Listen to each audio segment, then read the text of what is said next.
Okay, I'd like to call the Westchester Zoning Commission meeting to order for June 15th, 2020. Mr. Dawson, roll call, please. Mr. Grow. Here. Mr. Hahn. Here. Mr. Reiner. Here. Mr. Wyden. Here. Mr. Williams. Here. We have a quorum. Excellent, thank you very much. We have some old business to take care of. We have to approve the May 18th, 2020 meeting minutes. Do I understand that Mr. Reinert and Mr. Grow, you've both reviewed the video from the previous meeting? Yes. Yes, I did. Okay, very good. And are there any changes to the meeting minutes? None. I have none. Okay, would someone like to make a motion? I'll make a motion we approve minutes. Okay, and I'll second that motion. Mr. Dawson, roll call, please. Mr. Grow. Yes. Mr. Hahn. Yes. Mr. Reiner. Yes. Mr. Wyden. Yes. Mr. Williams. Yes. Motion carries. Commission needs to approve the resolution ZMA 02-20 Geesa's property from the May 18th meeting. All those in favor say aye. Aye. Those opposed say no. Motion carries 5-0. Commission needs to approve resolution FDP 04-20-A, New Life Church Phase 1.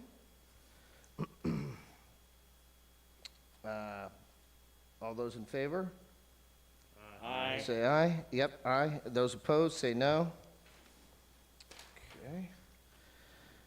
Commission needs to approve resolution ZMA 03-20 Castellini's property, WCTC, Building 8, from the May 18th meeting. Those in favor say aye. Aye. Those say no, opposed say no. Motion carries. We have one case, ZMA for unfinished business, ZMA 04-20 Brate property, Republic Wire, that was continued from the May 18th meeting, 2020. And we have no new business.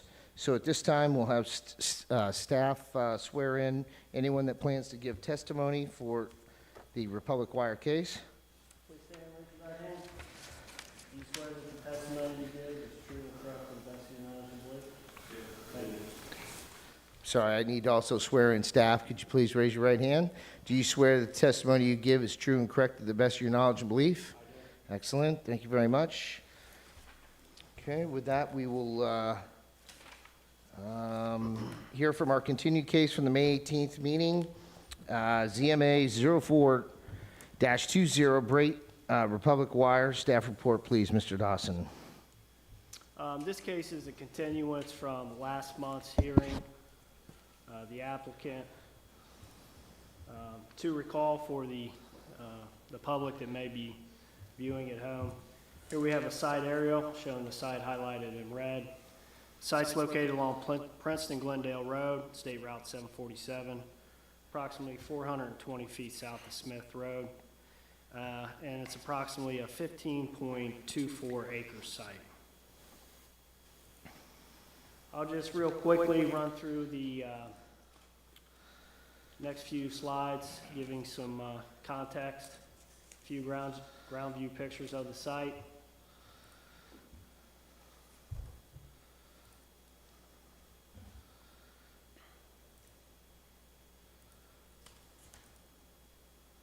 Here we can see the current zoning, which the applicant is requesting a rezone from A1 to industrial plan unit development.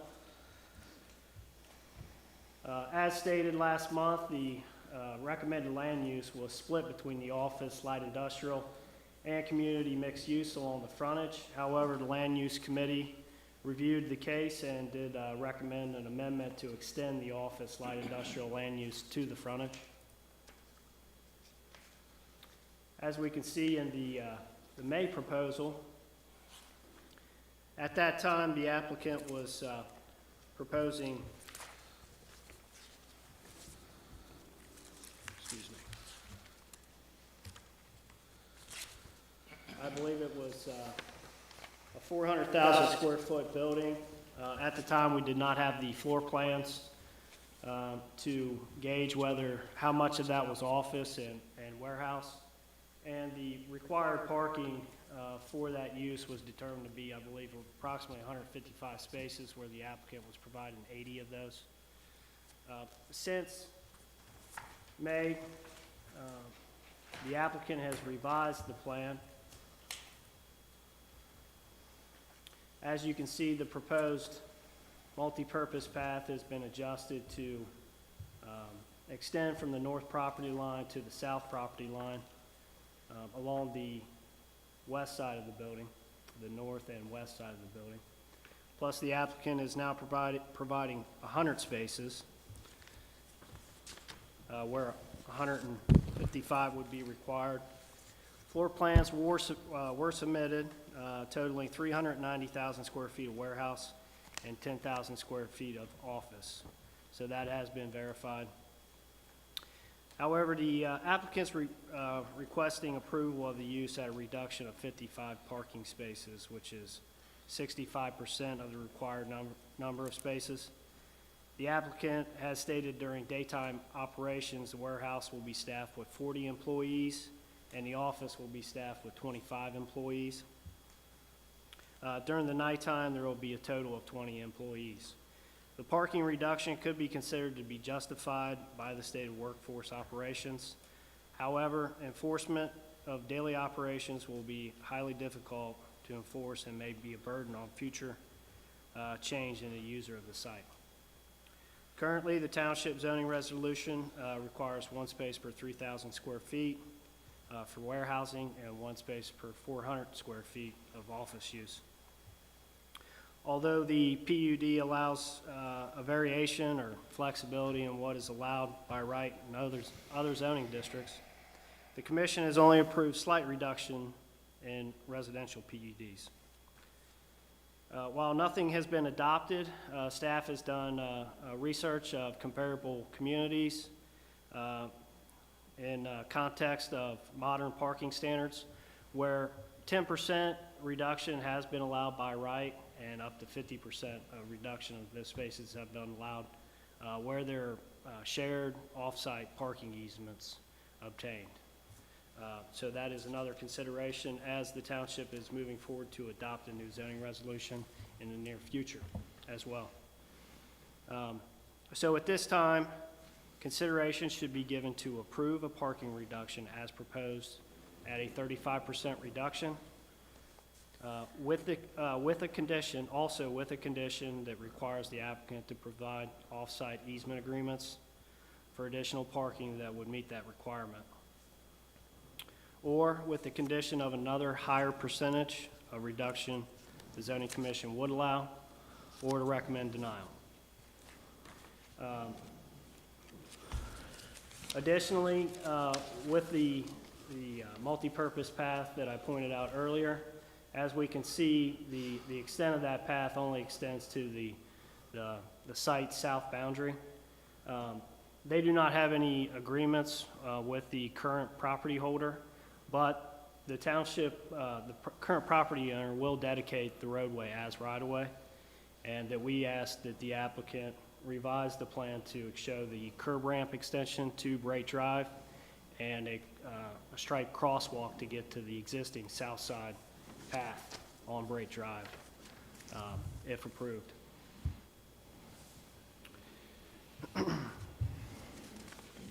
Therefore, the zoning commission is to approve with modification, or deny the submitted zoning map amendment and preliminary development plan. I'm happy to answer questions you may have. Okay, thank you, Mr. Dawson. Any questions for staff? I have one. Mr. Dawson, from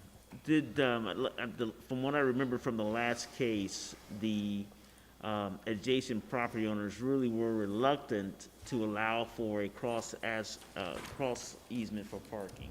Is that still the case? I believe so, but I think the applicant would be able to speak better to that.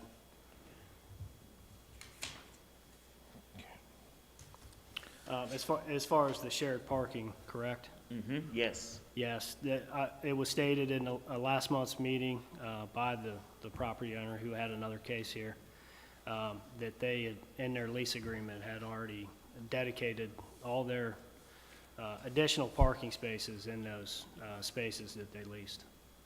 Thank you, Mr. Dawson. Any other questions for Mr. Dawson? No? Okay, very good. Would the applicant please come forward? Please state your name and address for the record. And I'm gonna roll back, keep social distance here while I'm Yep. talking. I'm not sure how to ask a question like this, but I'll figure it out. Excuse me, Dave Clark with McGill Smith Puncheon, 3700 Park 42 Drive, Suite 190B, Cincinnati, Ohio, 45241. I can walk through just some of Tim did a good job of summarizing some of our revisions, but I can quickly walk you through. I know it's a little hard to see up there with some of the colors put on. There were some questions that was related to the siting of the building and grading. And Tim, I don't know, is there a pointer? Yeah.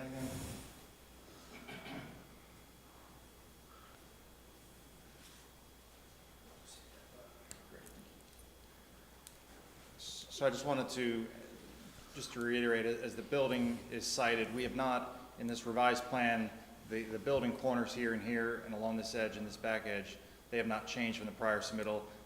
There is a fire access road that does come around the entire building and loop down, and then there's the turnaround for the fire department. There is a retaining wall with the creek that does come down through here. There's a retaining wall that's part of the design and has been part of the design for that piece. As Tim mentioned, we have the pedestrian path access on the north side of the site, which would share with the fire lane for the majority of the path. Where the building steps here, we've added this parking down the west side of the building, and at that point here, there will be the fire access gate so that employees and who are parking would come and they can park along the building, but they wouldn't be able to physically drive past. This would be the gated access here for the fire department. And again, you can't quite see in, but the access drive kind of jogs as the building does, so that way the path can continue basically in the landscaped area off the drive, and that way we don't have an issue where cars, employees who are parking at the building are sharing a lane with anybody who's walking or biking down that path. And I don't know if it's time for a question, but Tim, is the cross access, would that be straight here, or are you talking about coming down? Would we have to come down along the front and then connect where there's the domed path here? No, just a curb ramp from your southernmost extent there Here? up to Brate Drive and a crosswalk to get across the south side. Okay, and Tim and I discussed that, and if this truly is the path, the path's path, then that'll be the access and connection point. So again, the parking was added along the side. We're up to 100 spaces at the moment. But if there's any questions, I'll be happy to answer. The applicant is also here, can do the same. Okay, thank you very much. Do we have any questions for the applicant? Yes, I'd like to know why it can't be expanded, the 100 parking spaces further west to, is there a reason the gate for the fire department has to be where it's at?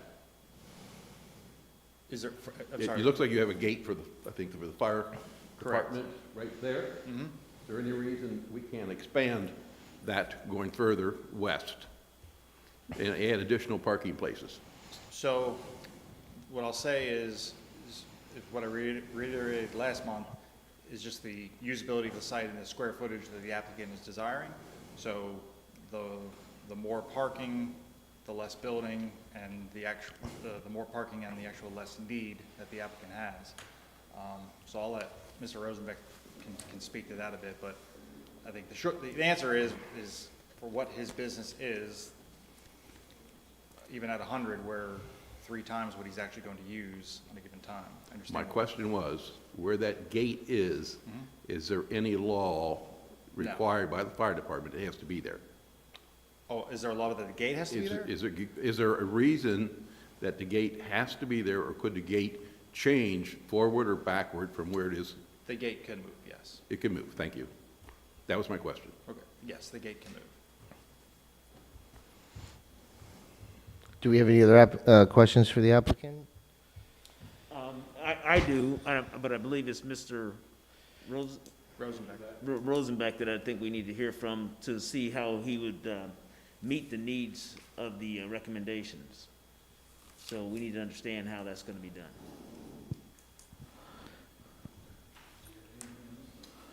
I can answer any questions. Please state your name and address for the record. Thank you. Ron Rosenbeck, 5525 Union Center Drive, Westchester, Ohio, 45069. That's my business address. And the applicant is actually, and I know I've mentioned this last time, Tim, it's for our investments, which is Westchester-based also. It's part of our group that owns our buildings. Okay. So we have come up with last meeting was 183 spaces. We've downsized our office. We have added 20 more spaces, and I think the requirement now is 155 spaces. Is that correct? And we realize we're still short, but for our needs, at most we would have probably starting there 30 people starting out. I was anticipating, you know, in the future if we would add some more people, which would make it 40 in the office. I know Tim said 25. We have 15 people in our office right now for the 10,000 square feet.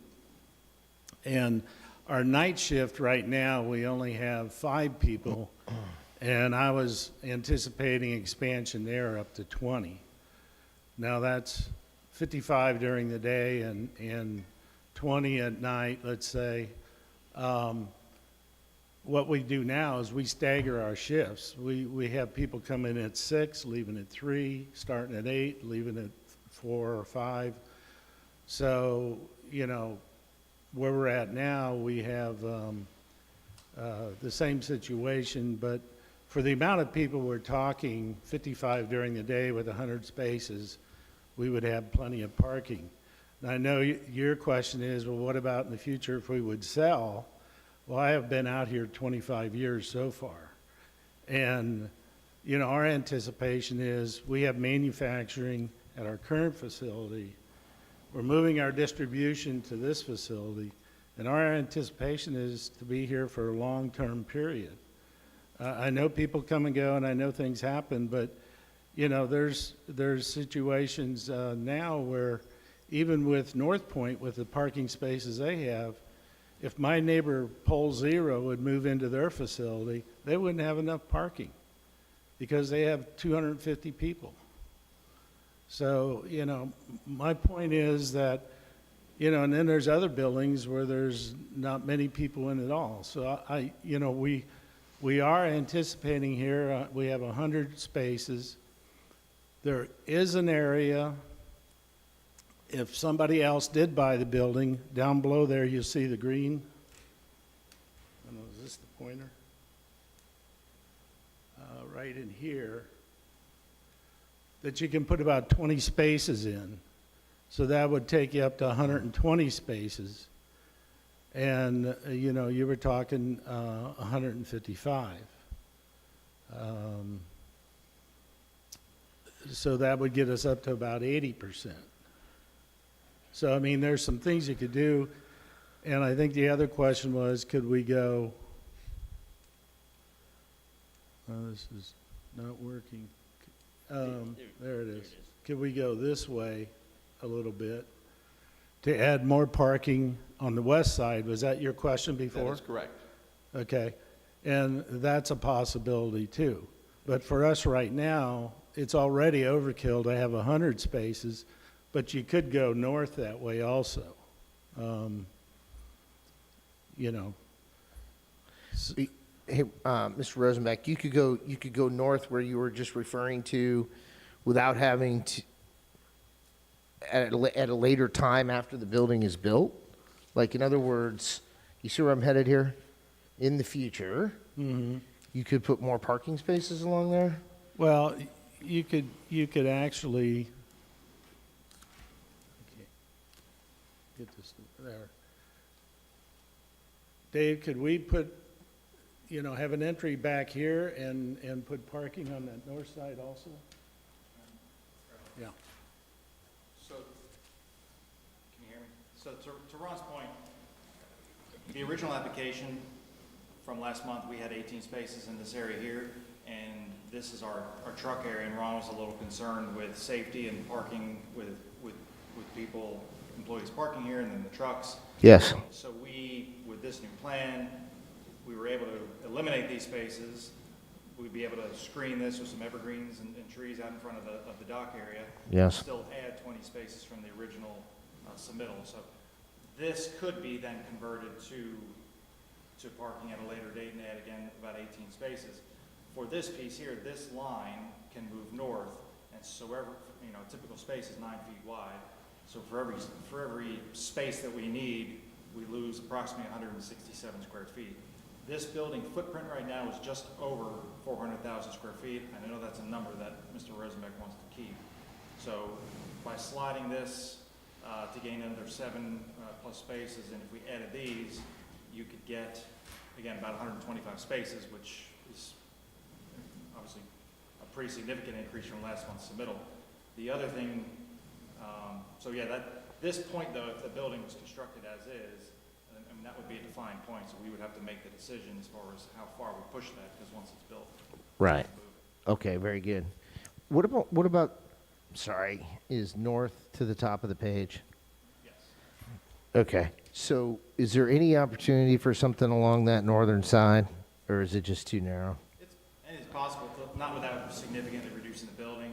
And then again, we I meant with we the, have looked at, with the building line where it is. not like- the building line where it is now. Okay, so like we could, let's say the building's built, we couldn't stripe something up on the north side. I don't know what the scale is on that. I'm just trying to get a handle here. Something else I'd like to point, just with that plan, where that jog is right there, one of the things that Yeah. Mr. Rosenbeck has discussed with us is the potential to phase this building. So if that natural break line where that jog is there, where the parking stops, from that point south, that could be phase one. And at that square footage, we would have way Yeah, more right than the in parking. there. And if we, in 5 years or 10 years, or whenever growth dictates, if we build on that second piece with the bump, then we'll know how far we need to jog that bump to get an extra 10 spaces or 20 spaces or whatever it is.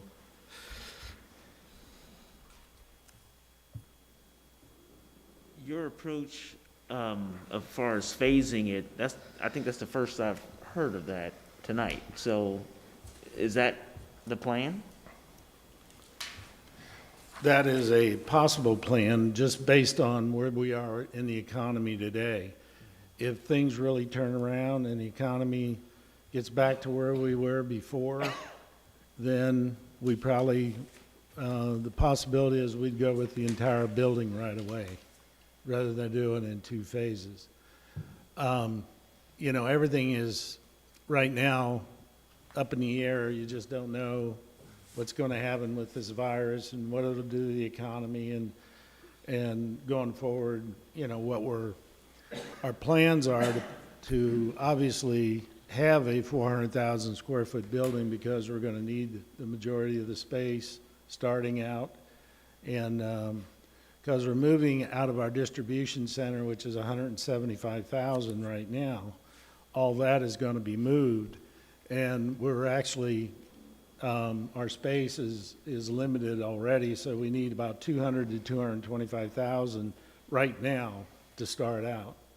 But with that being said, if the economy slows down and if the things aren't right, then we'll wait and see what we're going to do as far as phasing it. You can see over here, we're putting in some glass frontage. That would be our office. And then, there's the entrance. And then along there, we got glass also. So it'll have a nice appearance as far as the building goes to the street. It's not just gonna look like your typical, tilt-up concrete warehouse building. I think it'll have a nice appearance to it once we finish it off. And of course, we're gonna be putting a lot of trees and pine trees and things along the frontage to add to the landscaping.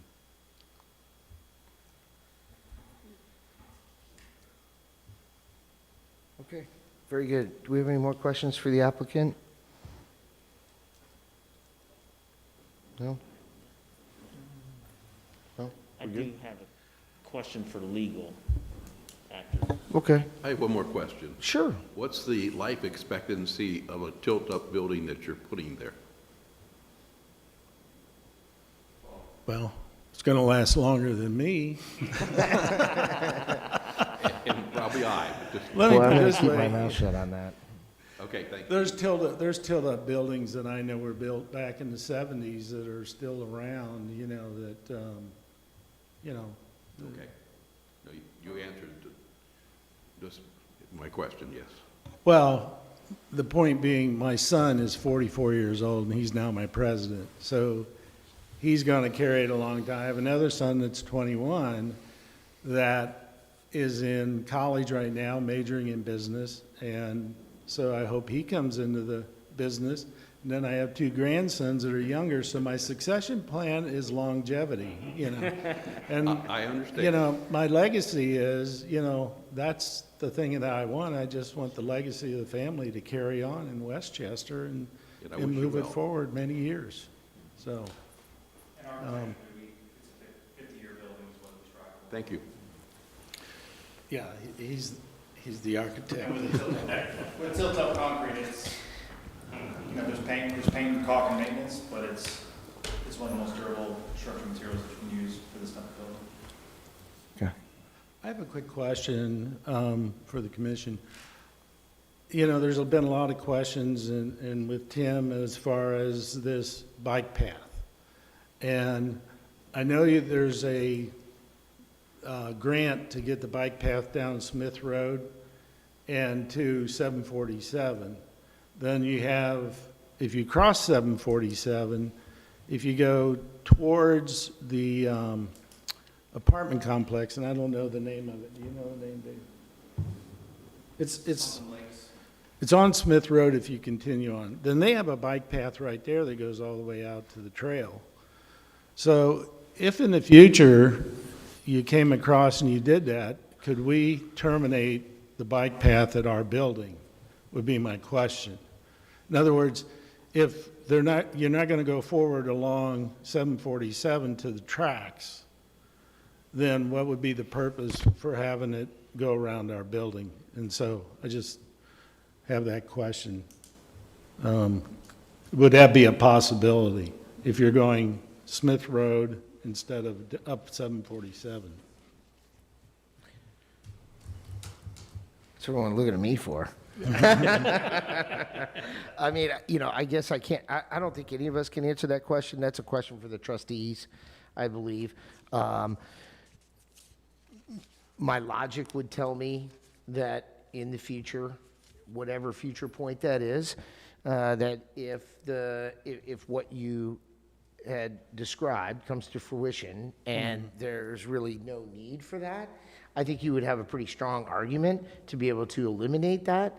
But the one of the goals of the community is to create connectivity using the bike path. So, and this was a big push. This corner was a big part of that. So,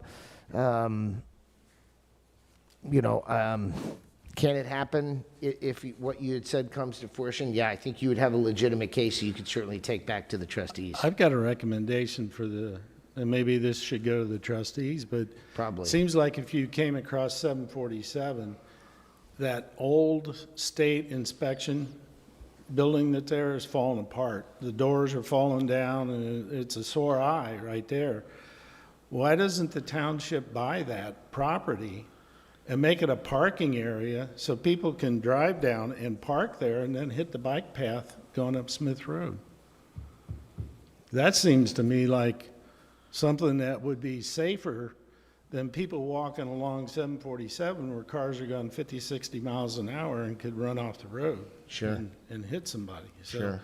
anyway, it's just a thought, you know, I thought, well, that old building's just sitting there and maybe it would be a good time to buy it. It would be very cheap for the township. That, again, would be an excellent question for the trustees, for sure. Okay, Okay. all right. Is that it? That's pretty much, you know, we thank you for Okay. hearing, you know, our presentation. Okay. Appreciate it. All right, thank you very much. Thank you, Mr. Rosebeck. Mr. Williams, you had a question for council? Yes, sir. So,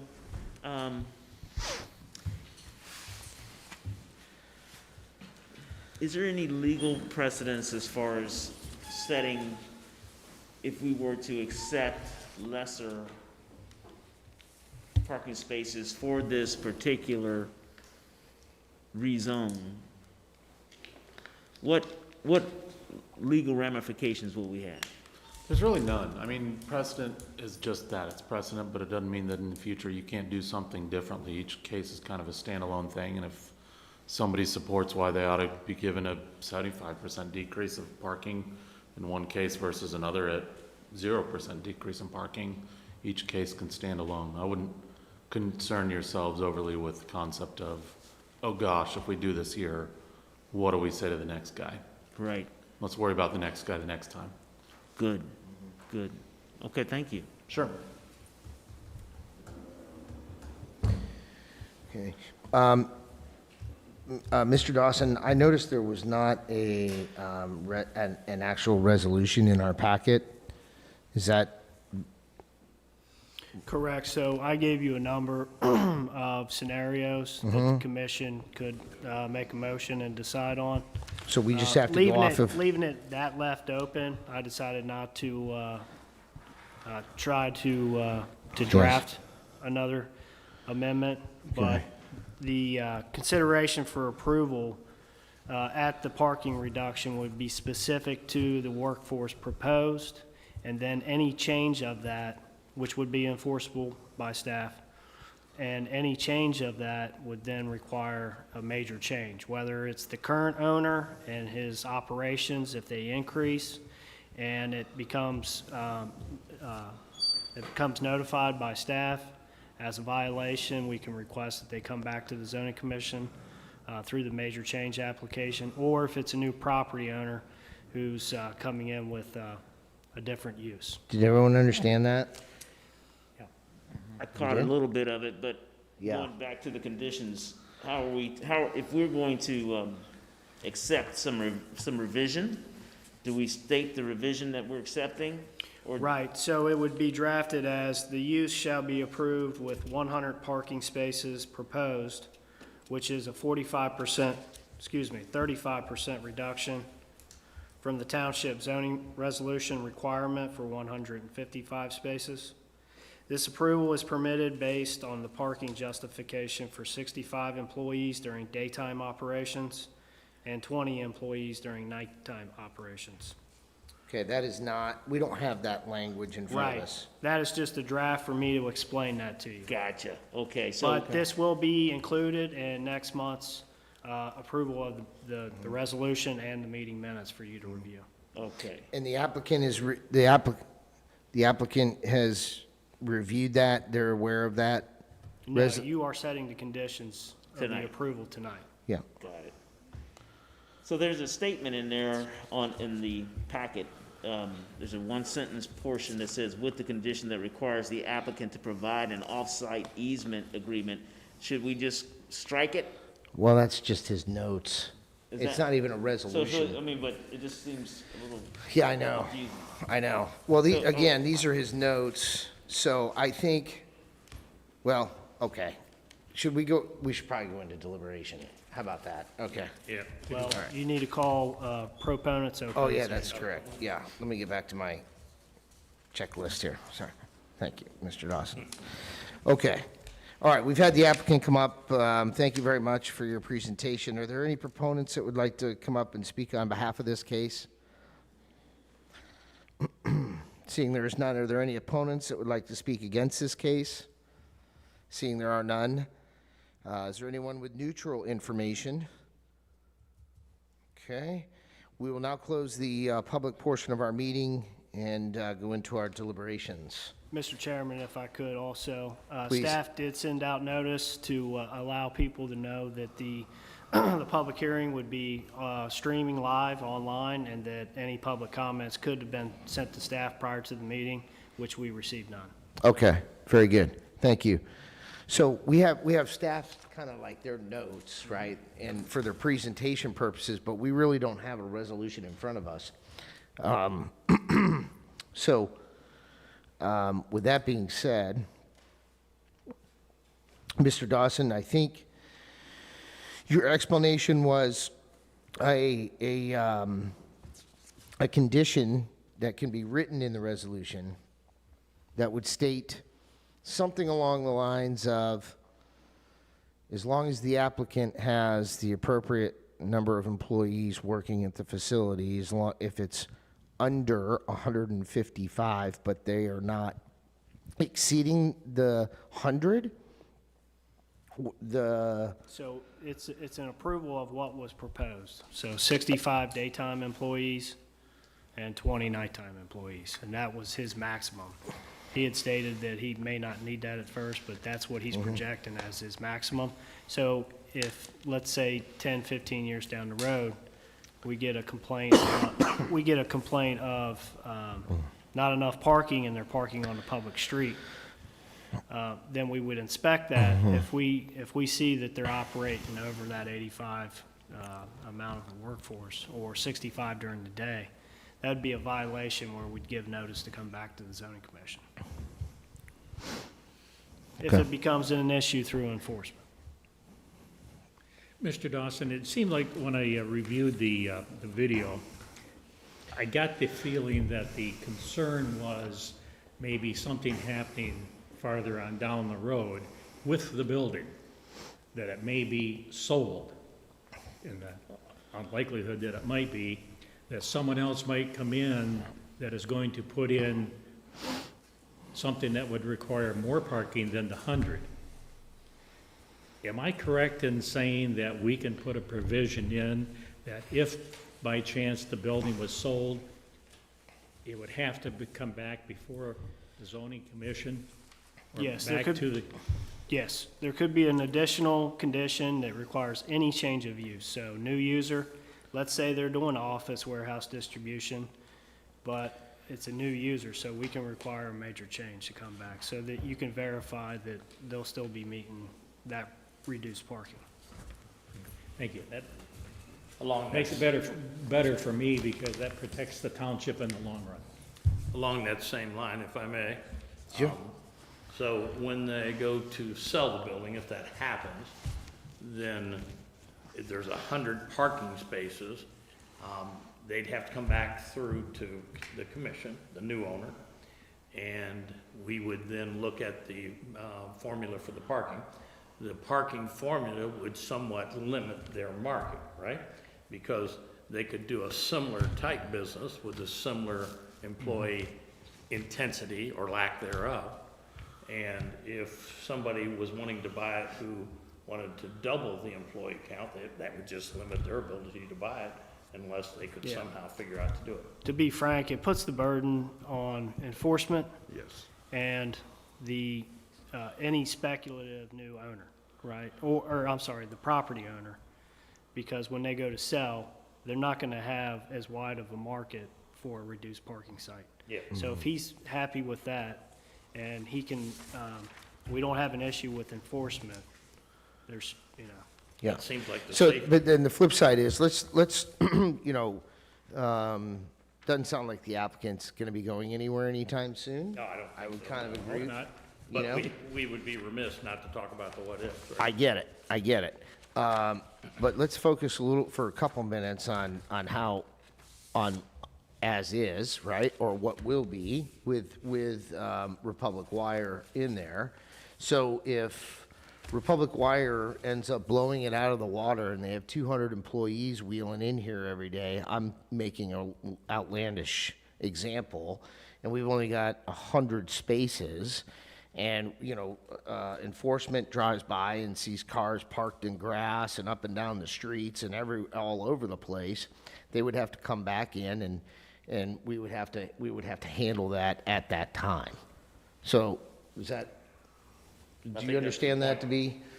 Mr. Renner made, right? So in other words, as long as they are using the spots, they're not overusing, and they're not parking in the street or anything like that, the reduction should be okay, and we should, kind Did of that move cover it, forward. Tim? That's correct. And then if there's a problem, if there's a complaint, then he's gonna have to come back in, and we're gonna have to talk about it and find a solution. And we're Mr. building Chairman, are we in deliberation? Yeah, Yes. Okay, I didn't, yeah, all right. yeah, Okay, then I would like to speak. yeah, absolutely. I think first of all, I appreciate Mr. Rosenbeck and what he's done for Westchester. Sure. And so it's not personal, please. I don't know that it is us to rewrite zoning codes. Mm-hmm. It is us to see that we are as effective as we can in meeting those zoning codes. Mm-hmm. That being the case, if it's expanded the way it's now shown, it really doesn't allow coming back to say you've got to increase parking because there is no parking. And so, as stated by Mr. Rosenbeck, if he might only need 225,000 square feet here and would like to have 400,000, I understand. But moving that all on a piece of paper and adding to the parking lot for the overall cost of the project and still maintaining the zoning as best we can Right. seems to be like the most logical answer. And yes, I hope his sons and his grandsons and all those kind of things are there.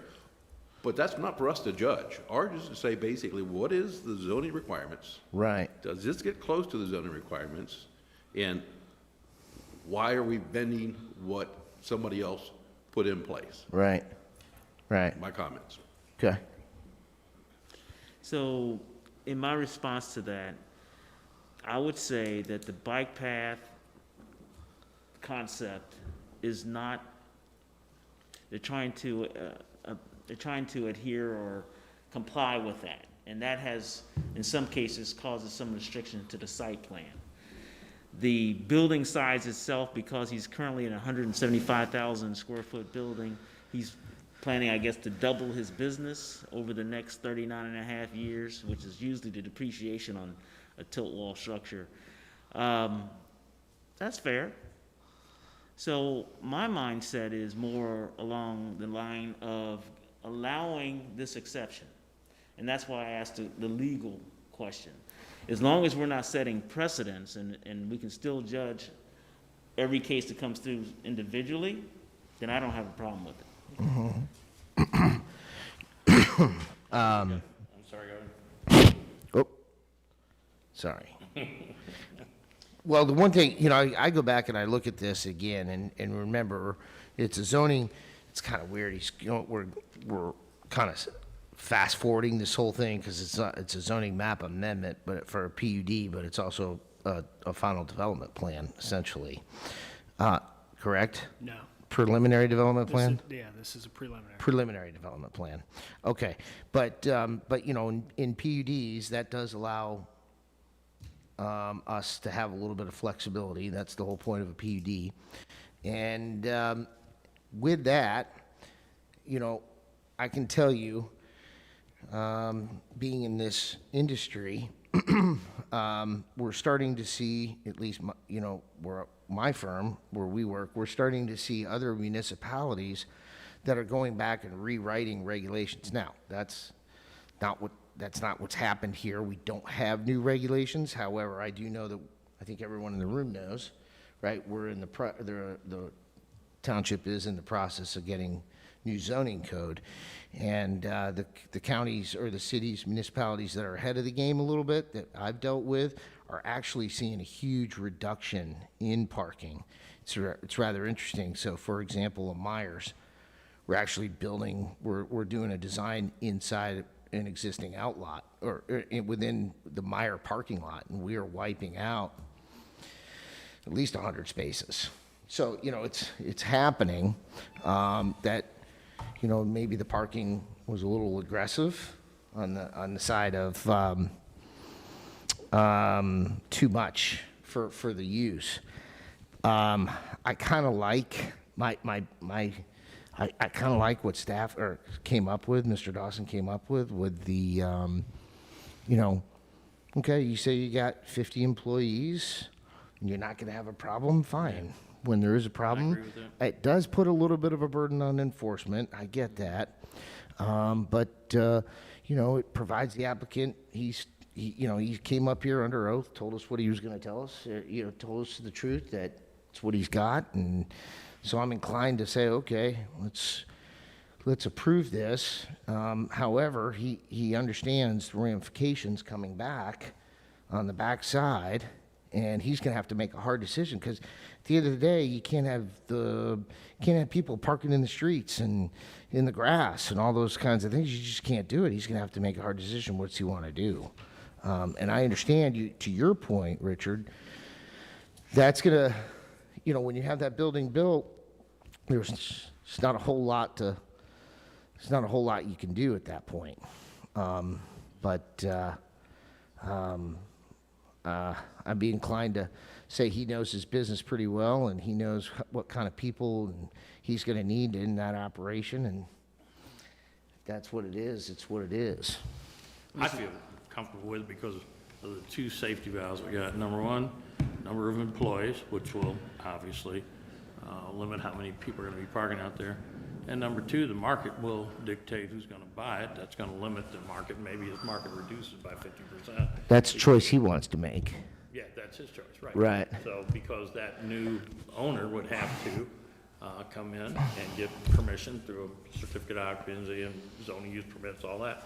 And if they needed more parking, they would not be a viable customer for that building unless they decided to tear down part of that building to accommodate parking. So I think we got two good safety valves there, and I'm comfortable with it. And correct me if I'm wrong, but didn't last month's meeting, we came in with like 80? Was that not the number? It was It goes low. around that, yeah. It was lower. Correct. I don't recall. They added 20 spaces. They added 20. Yeah. Okay. And they got the ability to add the 18 more, so without any heartburn at all. If they needed to, they'd lose a green It would space. be, maybe not be the most ideal from a safety standpoint, Right. but they could add it. Maybe put some sidewalks in along the road that go to, but yes, I it could probably be. wouldn't want to park my Maserati on that side. So, Mr. Chairman, I do have a question for Mr. Dawson, if you don't mind. Sure. So, as far as enforcement, what does that mean? So if you went out there and you saw that they had violated the parking, what type of citation, what type of enforcement are we talking about? Is it fines, penalty, what? Yeah, I mean, ultimately, it's a process, but it does go through civil court. And Okay.